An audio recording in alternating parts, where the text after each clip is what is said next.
Video 24 of the master course Quantum Chemistry of Molecular Electromagnetic Properties. The topic of this lecture is the matrix representation of the propagator. In the last lecture, we have derived an expression for the propagator in the frequency domain. However, this expression involved a sum over all excited states of the system, which means in order to evaluate the value of a propagator for a given pair of operators and a given frequency, we need to know either all the excited state wave function and the corresponding energies, or we need to know the excitation energies to all the excited states and the corresponding transition moments over the two operators, which makes it very inconvenient to use this expression to evaluate the value of a propagator. The purpose of this chapter and the current lecture is therefore to derive an alternative expression for the response function in the frequency domain, which not includes all the excited states of the system.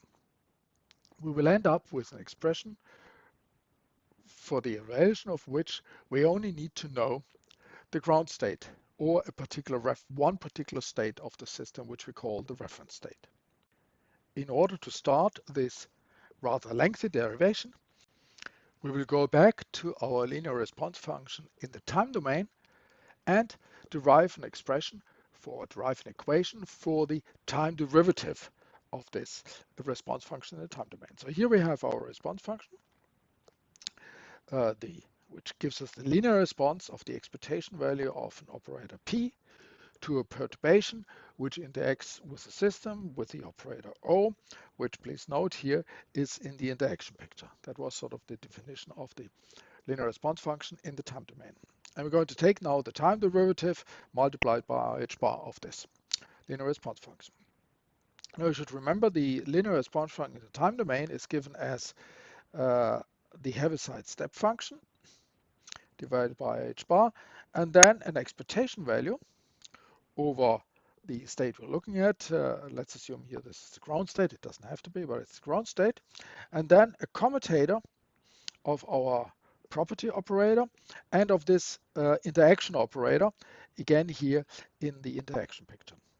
So we have to take the time derivative now of this product of the Heaviside step function and this expectation value of an operator, of a commutator, of two operators, where one of them is in the interaction picture and therefore is time dependent. So we have a product of two quantities which are time dependent, and we take the time derivative, which means we have to use, of course, the product rule again, where here in the first term I take the time derivative of the Heaviside step function, and in the second term I now take the time derivative of this expectation value. Now in order to proceed, we have to use two mathematical relations. First of all is that the Heaviside step function actually is an integral over the Dirac delta function, which then vice versa means that if I take the time derivative of the Heaviside step function, I actually get the Dirac delta function. So here, this was the Heaviside step function of minus t, and therefore I get the delta function of minus t. And I get a minus sign because of I h bar divided by h bar, which gives me minus 1. So that's the first term. The second term, I have now to take the time derivative of this expectation value, but the only thing which is time dependent in that is my operator O in the interaction picture. And one can easily derive by writing out the expression, the transformation from the Schrödinger picture to the interaction picture of an operator, that the time derivative of an operator which in itself is not time dependent in the interaction picture is actually just the commutator of that operator with a Hamiltonian.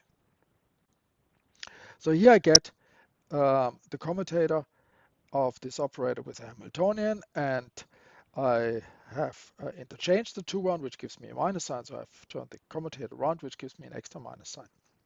Now this, of course, is just another linear response function in the time domain. It's a linear response function of our property operator P, and now not with O, but with a commutator of the Hamiltonian O. So I can write this as this here. which means the time derivative times h bar of a linear response function in the time domain is an expectation value of the commutator of the two operators multiplied by the Dirac delta function, and another linear response function, but now of the property operator and as the interaction operator, perturbation operator, the commutator of the Hamiltonian with the original operator. Now you might notice that in going from this line here to that line, I chopped the interaction picture representation here, which means this operator is now time independent. And the reason for that is that this expectation value is multiplied with the Dirac delta function. And the Dirac delta function is 0 except for the value of the argument, which is 0 here because it's just t or minus t. But the Dirac delta function is symmetric, so delta of minus t is the same as delta of t. So the Dirac delta function is 0 for all values of t different than 0. And that means if I multiply this with this one, the only thing which remains from this expectation value is the value where the time is 0, and that gives us our normal Schrödinger picture operator back. So on the next page, I have written it up again, our final result for the time derivative of a linear response function in the time domain. Now, as before, we're actually not really interested in the linear response function in the time domain. We are much more interested in the linear response function in the frequency domain. So using the Fourier transformations for our response function, or actually the inverse Fourier transformation of the one we had to introduce before. So writing the response function in the time domain as a Fourier in terms of its Fourier components, which are the linear response function in the frequency domain in this way. I can change the left-hand side, or I can place the response function here and there. Then I can also use that one can express the Dirac delta function in a similar integral, which looks like a Fourier transformation, but it's also an integral from minus infinity to plus infinity, which has also the e to the I omega t as the kernel of that integral. So I've replaced this one, which means I have now on both sides, I have integrals from minus infinity to plus infinity over the frequency omega, where I have some function multiplied with e to the I omega t.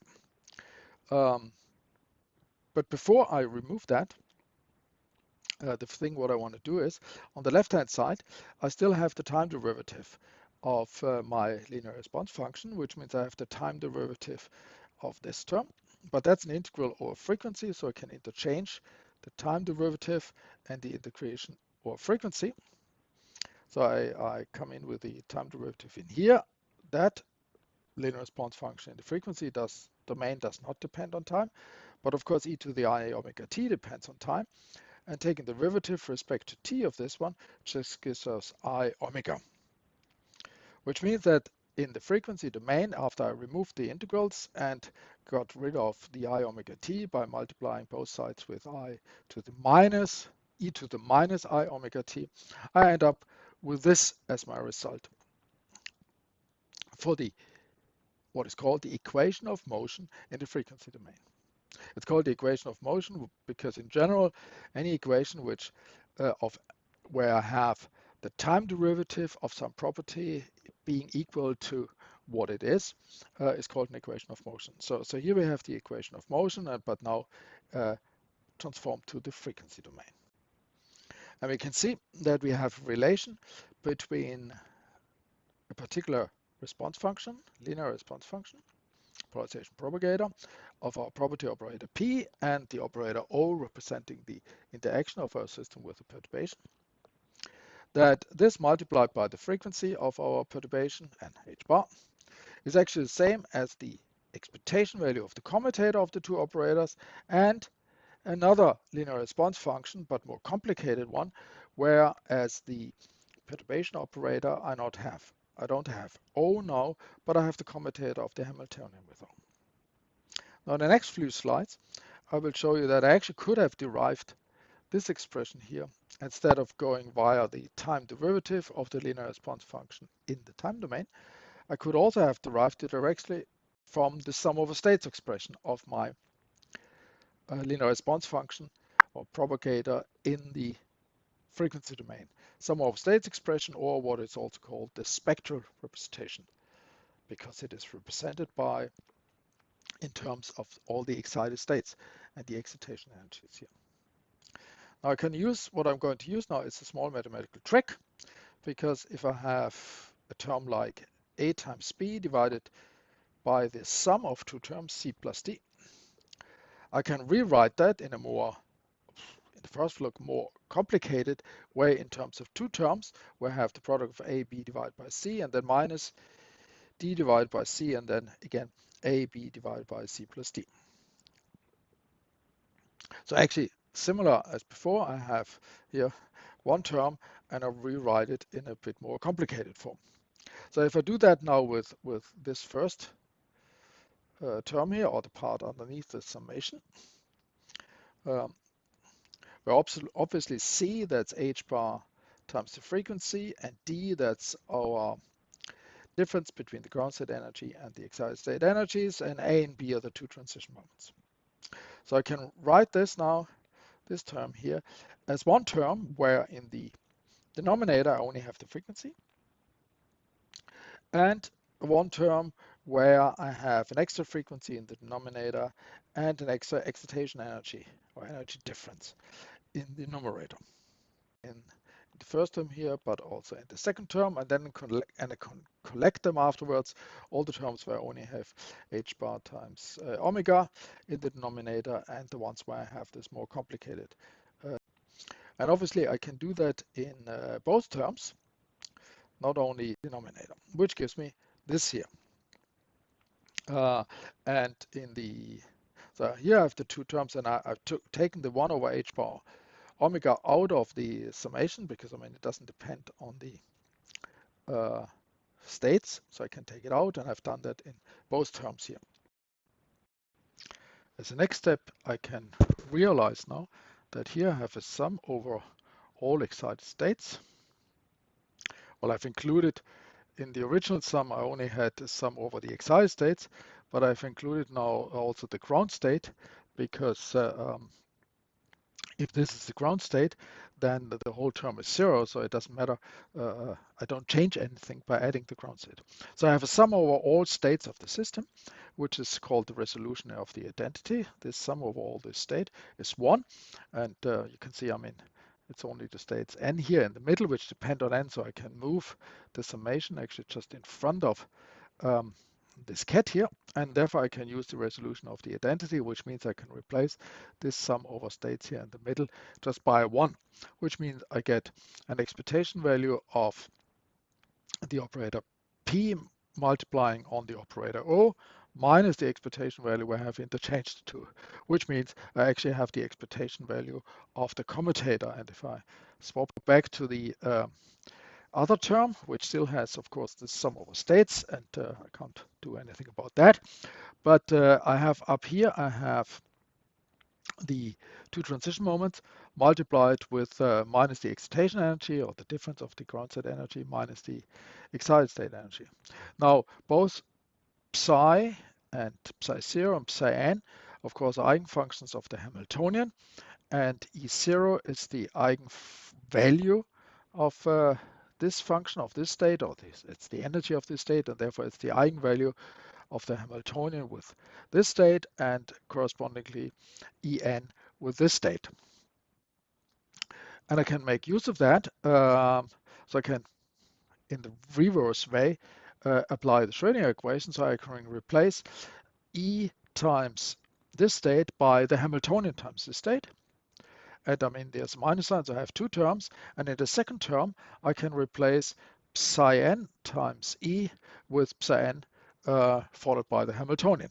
And correspondingly here, which then gives me the difference of two terms where I have O followed by the Hamiltonian in one term, and the other one I have the Hamiltonian followed by this operator O, which means again I have a commutator. So instead of having these energy differences here, I get now a commutator here in the transition moment, the commutator of H and the Hamiltonian, and this next page, you can see that at the end I just have 1 over H bar times the expectation value of the commutator of those two operators. So let's let operator O here, which I have here. Here I have this commutator, and in the second one I have it in the first transition moment. So I mean I could have done it with P, but I want to do it with the interaction operator O. And now you can realize that this is again, well, not with that in front of it, but this part is again just another spectral representation or sum of the states expression for another response function. And again, a response function where the property operator is P and my interaction operator is this commutator of the Hamiltonian with the operator O. And so replacing this part with the linear response function, I'm back to my equation of motion in the frequency domain. The only difference is I have now the H omega B, H bar times omega here on the right-hand side, but I can easily multiply it on the left-hand side, and I get back to the same equation of motion in the frequency domain, which I had derived before by taking the time derivative of the linear response function in the time domain. Now, this relation here, the equation of motion in the frequency domain, we will use on the next slides in order to derive this promised matrix representation of the response function. But I want to note that this equation also includes a particular limit case, and that's the limit for zero frequency.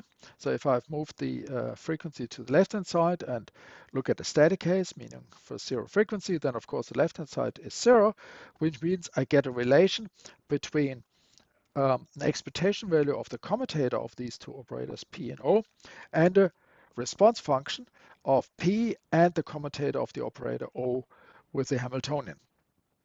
And you might ask yourself, where's the minus sign, which should be there, and the minus sign is because I changed the order in the commutators here.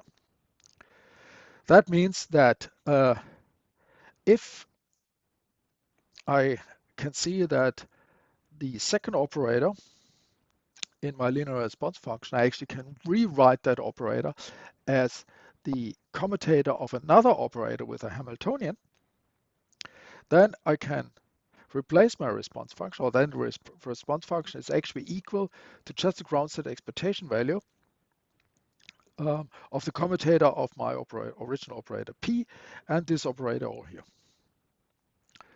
which could be very useful because normally it's easier to calculate an expectation value than a linear response function.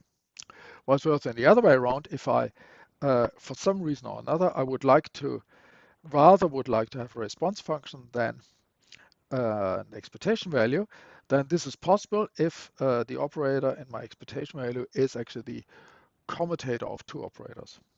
Then I can replace that expectation value by a response function for zero frequency, where I have the two operators, and the second operator I have to take the commutator with the Hamiltonian. Now back to my equation of motion in the frequency domain, which I have derived now in two independent ways.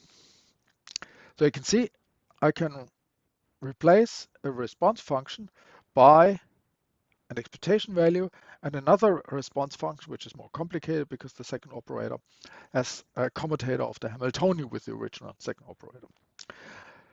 Of course, I can iterate on this equation because, I mean, if I want to replace the response function by something else, by expectation values, for example, here, and then I can iterate on this equation, which means I can, in order to get rid of this response function, I can use the equation again, and which gives me another expectation value of a commutator, but this is now the commutator of P with the commutator of H and O, so this one, and a new response function where I have one more commutator. So I keep on iterating, doing this, and I will get a series of expectation values of a commutator of my original operator, my property operator P, and then the second operator and the first one as my interaction operator O, and the next one I have a commutator with the Hamiltonian, the third one I have a double commutator of the Hamiltonian, and so forth. And I can keep on doing that.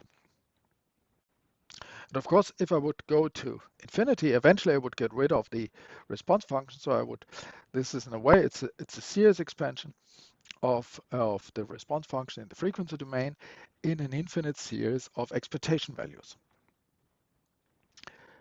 And of course, it would be very nice if I, in some way or another, could sum up this series to a simple expression. And that's precisely what I'm going to do in the next few slides. But in order to do that, I have to introduce a new level of abstraction and have to introduce a few new concepts. And that is the so-called superoperator formalism. A superoperator, well, you all know what what an operator is. Hopefully, an operator is acting on a state and transforms the state and gives a new state. Now, a superoperator is something similar. While a superoperator acts on an operator. As you know, we can consider our wave function, our states, as being vectors in a vector space, the so-called Hilbert space. So we have the vectors are our wave functions, and the transformations in these Hilbert space, rotation and similar transformations, they are done by the operators. And we have a binary product, which is just the overlap integral is a binary product in this vector space, in the Hilbert space. Now what we're going to do, we're going to define now a vector space where the elements, the vectors in this vector space, are our operators, P and O. And we can define, therefore, a binary product in this superoperator vector space, a binary product here written with one of the symbols for binary products. And the definition of this binary product, I mean, that's up to us how we want to define this. And the definition of this binary product is that I take the expectation value with some reference state, whatever that is, with some state. Here we will work with the ground state, but it doesn't have to be the ground state, some reference state, and the expectation value over the commutator of these two operators, where the first one actually I have to take the adjoint. That's my definition of the binary product in this superoperator space. And then there are operators in this superoperator space, operators which act on operators. I mean, the effect of an operator is to act on another operator. And we actually only need two. We need the superoperator Hamiltonian. And please note that these superoperators, they get larger heads than the normal operators. Here you can clearly see it. The superoperator Hamiltonian has a big head, and this is the normal small head of operators. The effect of applying this operator to my elements in this superoperator space, in this vector space, for the superoperator, it is that I just calculate the commutator of the Hamiltonian and my original operator. So the effect of applying an operator in the superoperator in the superoperator space is taking the Hamiltonian, and the other operator which we also need is the identity operator, and like the identity any always, it does not do anything. Now with this definition of these two superoperators, I can write now all the terms in my expectation value expansion of my response function in the frequency to powers is in powers of mine, which we have here. I can write here in the first term, which was just the commutator of P and O. I can if I want to, but I can insert my superoperator identity operator, which does nothing, so it doesn't do anything. Whereas in the next term, where I had the commutator of P and the commutator of the Hamiltonian with O, I can replace this commutator of the Hamiltonian with O now by the action of the superoperator Hamiltonian with O.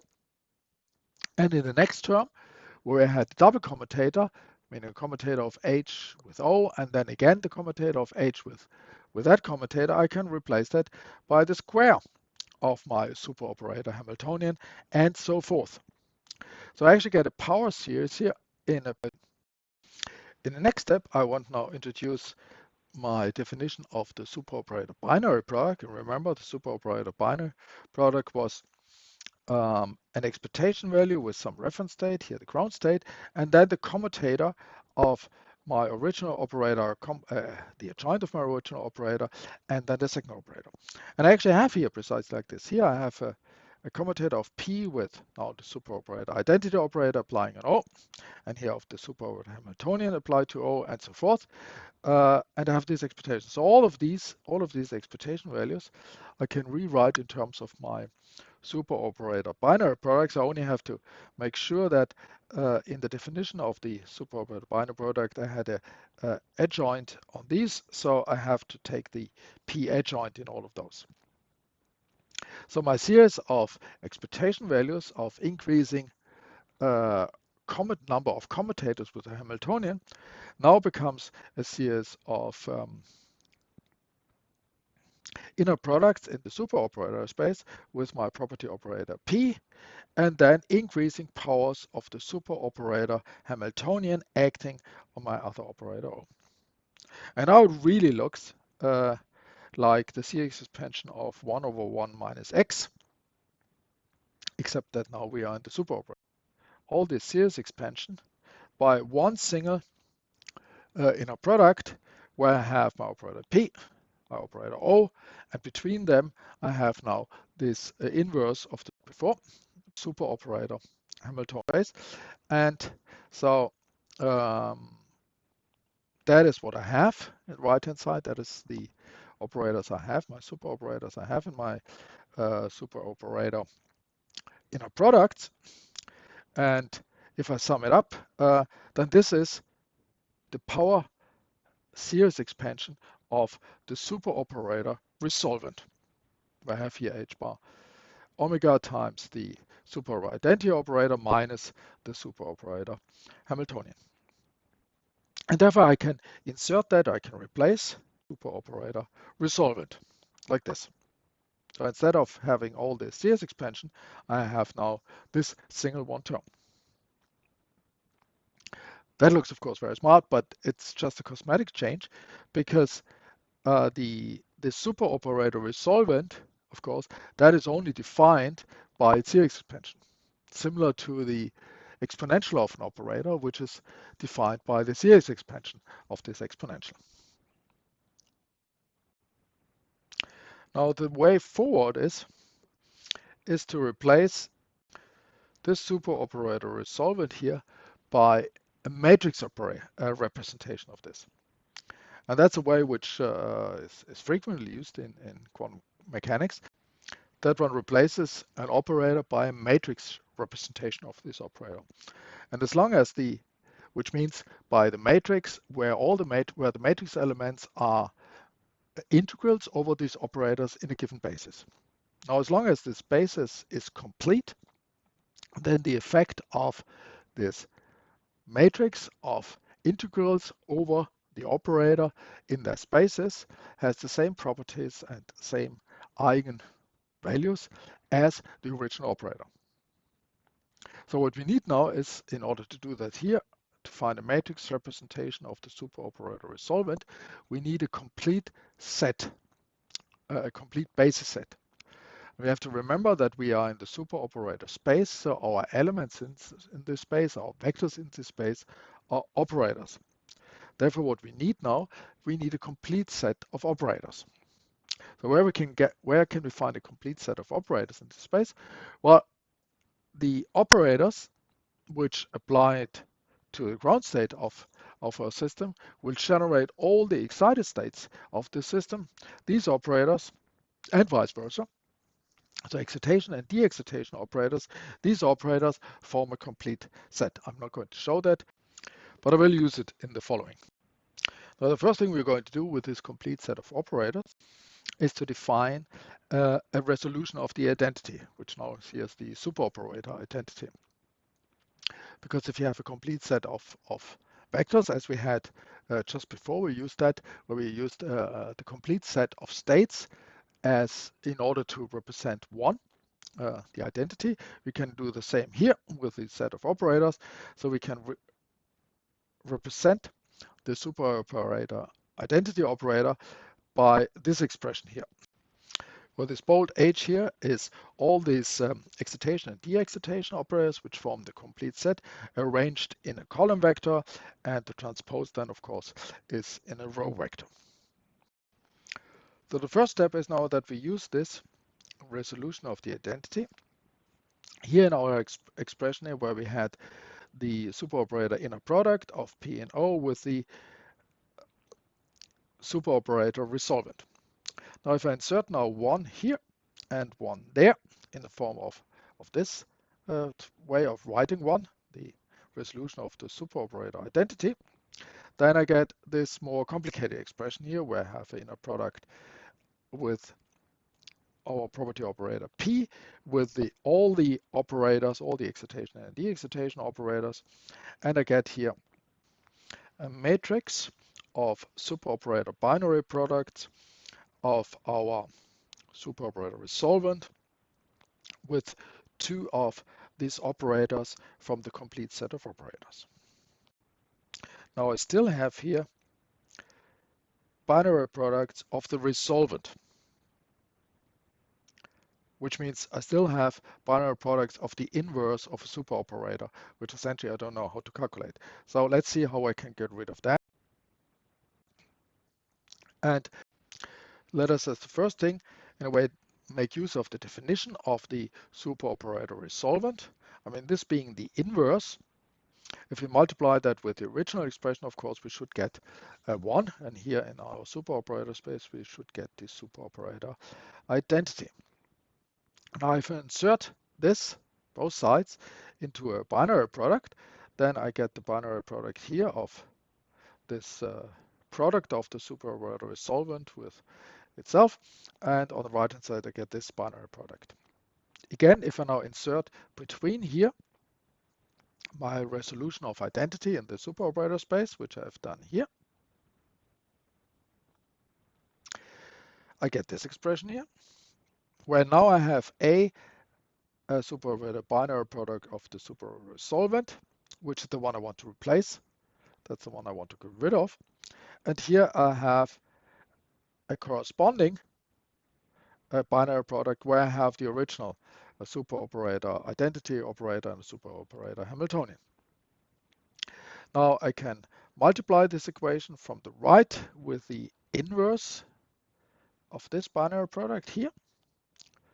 And then this sort of moves over here as the inverse. And then I have to get rid of this term. So I just multiply it by the inverse of this one. So the original binary product on both hand sides. So it goes away this, which means on the left hand side, I'm just left with this binary product or the matrices of binary products of here my superoperator resolvent. And on the right hand side, I get this expression where I finally sort of have achieved that I've replaced this matrix representation of the inverse by this matrix representation where I take the inverse of the matrix representation of the not inverted operator. So I basically replace matrix of the inverse of the operators with something which is an inverse matrix, but of matrix elements where I have the normal operator. And with that, I can insert that in my original expression for the bond function. And I end up with this term here now, where I now have this inverse matrix of binary products of my superoperator identity operator and superoperator Hamiltonian, which I know how to calculate. And based on the assumption that my basis of operators here is a complete basis, this replacing the operator by its matrix representation is exact. So this, as long as my set of operators is a complete set of operators, this is still an exact expression for my linear response function in the frequency domain. And now can it go away again from this superoperator formalism, which I just have used in order to derive at this expression. So I can replace now, I insert the definitions of these binary products of this one and of this one and of the definition of what a superoperator is. And I end up with an expression. But remember, these are matrices. I mean, this is not one individual binary product, but it's a vector of as many binary products as their operators H. So this is a vector, this is a matrix. I actually calculate the inverse of this matrix, and this is also a vector. This is a column vector, and this is a row vector of superoperator binary products. Now, if I replace them now by the definition of these binary products, I still get here a row vector and a column vector and an inverse matrix. And this row vector, these vectors here, T, this sort of transpose because it's a row vector. These are called property gradient vectors, and the inserting just the definition of the superoperator binary product means that this is an element of these property gradient vectors, whether it's the one here on the left where right is a row or on the right where right is a column. It's just the expectation value of the operator, but not just of the operator, but of the commutator of my operator P, here the property operator, O, my perturbation or the interaction operator, with one of the elements of this complete set of operators. And here the other way around, and of course I have to have here the adjoint then.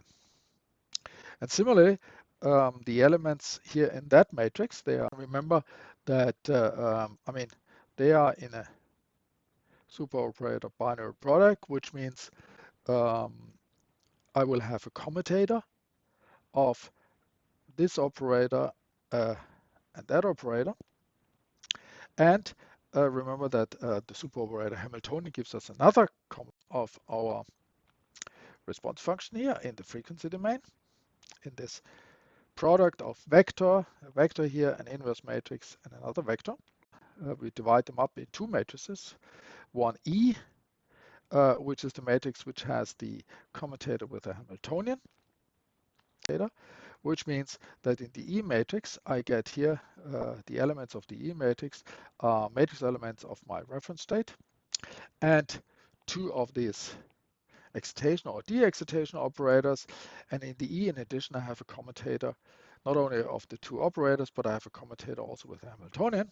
Whereas in the S matrix, where I have the superoperator identity operator included there, which does nothing, I just have the commutator of these two excitation operators. The matrix E is called the, in the propagator language, would be called the principal propagator, but it's also often called the electronic Hessian matrix E, because actually it can be derived as the second derivative of the energy with respect to the parameters which determine the wave function. And the S matrix is called the overlap matrix because it's sort of an overlap of the operators in my complete set of operators. Now this matrix representation, that matrix representation is exact as long as my set of operators is complete, and it's also exact as long as my reference state here, which I have in all these matrix elements, is an eigenfunction of the Hamiltonian. Please note, all these matrix elements, they always have this state size 0, which here in the book and in this lecture, I will assume is the ground state. Doesn't have to be the ground state. Therefore, one often calls it the reference state. But it only includes this state, not any of the other states. So in order to evaluate these matrix elements, I don't need to know the exact eigenstates of the system. I only would need, in order to do it exact, I only would need to know this state. And therefore, this is a much better starting point for evaluating the linear response function or making approximation to the linear response function, because the only thing what I have to do now is, of course, I have to face the fact that I need to know this reference state exactly, and if I can't do that, then I can make approximation to that. And the second is that I have the set of operators which generate all the excited states of the system, which in all practical cases, of course, is an infinite set of operators. So I have to approximate or truncate this set of operators, and in this way make approximations. As I said, this complete set of operators consists of excitation operators, which I will denote by this superscript E here, and de-excitation operators, which I also can sort of denote by the superscript D there. And that means that my principal propagator matrix has 4 parts. I have a part where the 2 operators are excitation operators, and a part where the 2 ones are both de-excitation operators, and then I have this kind of off-diagonal blocks where one is an excitation operator and the other one is de-excitation, and vice versa. And similar, the property gradients I can split up in a part where the operator H is an excitation operator and a part where the operator H is a de-excitation operator.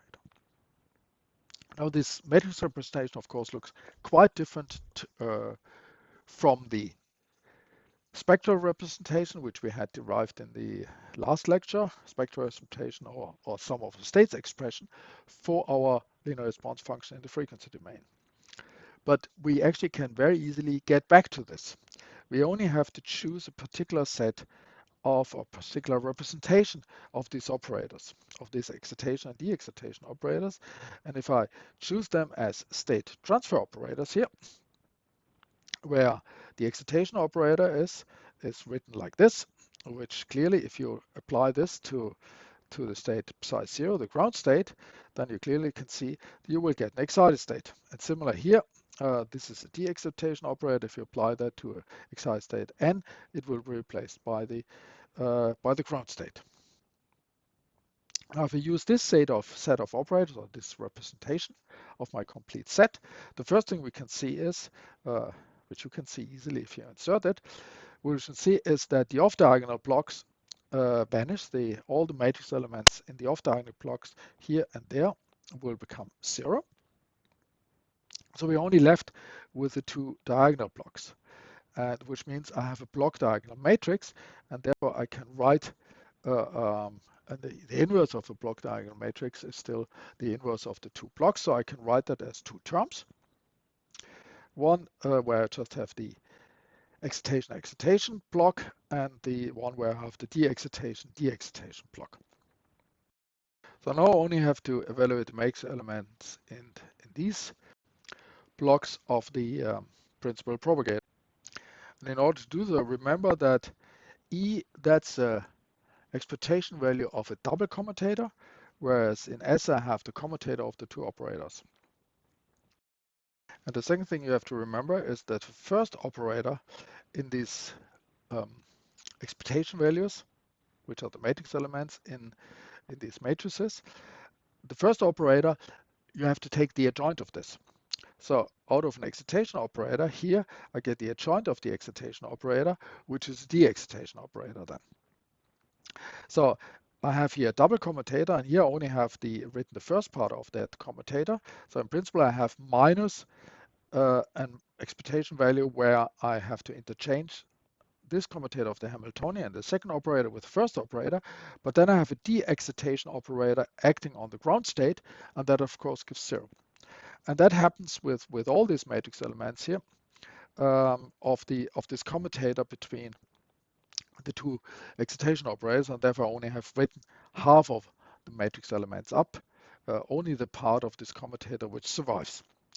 And if I evaluate this now, remembering that these generates excited states, and they are eigenstates of the Hamiltonian, I just get the energy difference between two states, but only if the two states are the same, because at the end I get two excited states and I get the overlap between two excited states, and that only gives something if the two states are the same, which means the E and similar here, I get an overlap between two states, and of course that's only different from 0 if the two states are the same, which means that the E and the S matrices are actually completely diagonal, and on the diagonal I get then here the energy difference, the excitation energies, and here just I get a 1.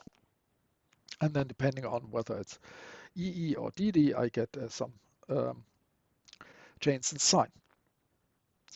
And then I'll remember that these are the E and S matrices, but I have to take the inverse, which means what I actually have standing here in the middle is a matrix where in the diagonal, a diagonal matrix where in the diagonal I have 1 divided by the energy difference. Plus or minus, because here I get 1s, plus or minus h bar times omega, which means I get exactly the denominator which I had in my spectral representation or sum over states expression for the response function in the frequency domain. And what do I get from the T, these property gradients? Well, from the property gradients, again, from the commutator, only one term survives, the one where I have an excitation operator acting to the right or a de-excitation operator to the left. And in both cases, this gives me an excited state, which means what I get from this property gradient vectors are transition moments. And since this is that's an inverse matrix, but it's diagonal, so I can directly multiply the two vectors on it, which means I get the product of these transition moments divided by the energy difference plus or minus h bar times the frequency, which means I get back to my spectral representation.